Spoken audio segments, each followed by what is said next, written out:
तो आसान होता है, तो रटने में बड़ा दिक्कत होता है। माहवारी, माहवारी हम क्या बोले आपको, मासिक धर्म बोलिए। अक्सर देखिए सब कंफ्यूज होता है। देखिए मासिक धर्म बोलिए, ऋतुस्राव बोलिए, बार बार रिपीट कर रहे हैं, देखिए याद रहेगा आपको। ऋतुस्राव बोलिए, माहवारी बोलिए,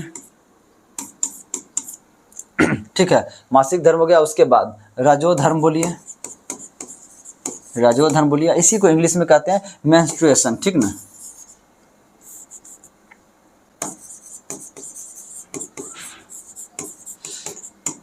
मेंस्ट्रुएशन बोलिए, इसी को क्या कहता है, पीरियड्स, ठीक है। ये सब क्या चीज़ है, एक ही चीज़ है। आप देखिए, हाँ, अगर यही चीज़, ये जो एक तरह से सबका सब एक ही चीज़ को कहते हैं, ठीक ना। हाँ, ये जो महीना भर जो टोटल प्रोसेस चलता है, 1 महीना तक जो प्रोसेस चलता है, इसको हम कहते हैं जैसे कि मासिक धर्म, इसको कह दीजिए महीना तक पूरा जो प्रोसेस, सब प्रोसेस को समझते हैं पूरे महीने को, इसको हम कहते हैं मासिक चक्र। इसको क्या कहते हैं हम, मासिक चक्र। ये जो मासिक धर्म, ऋतुस्राव, ये सब जो चीज़ होता है, जब ब्लडिंग शुरू होता है ना, जो ब्लडिंग शुरू हुआ वो कितना दिन तक ब्लडिंग चलेगा, उसको ये सब कहते हैं, ये सब उसको कहते हैं।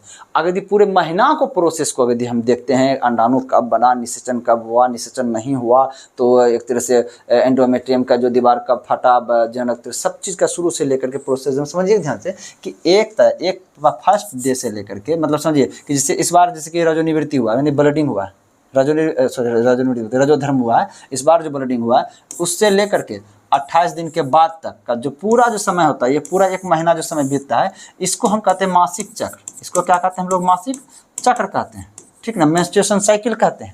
लेकिन अगर यदि से देखिए उसके 1 महीना पूरे बाद जो ब्लडिंग जो शुरू होता है, वह ब्लडिंग लगभग कितना दिन होता है, लगभग समझ लीजिए 3 से 5 दिन होता है, ठीक है ना। एनसीईआरटी आपको कहता है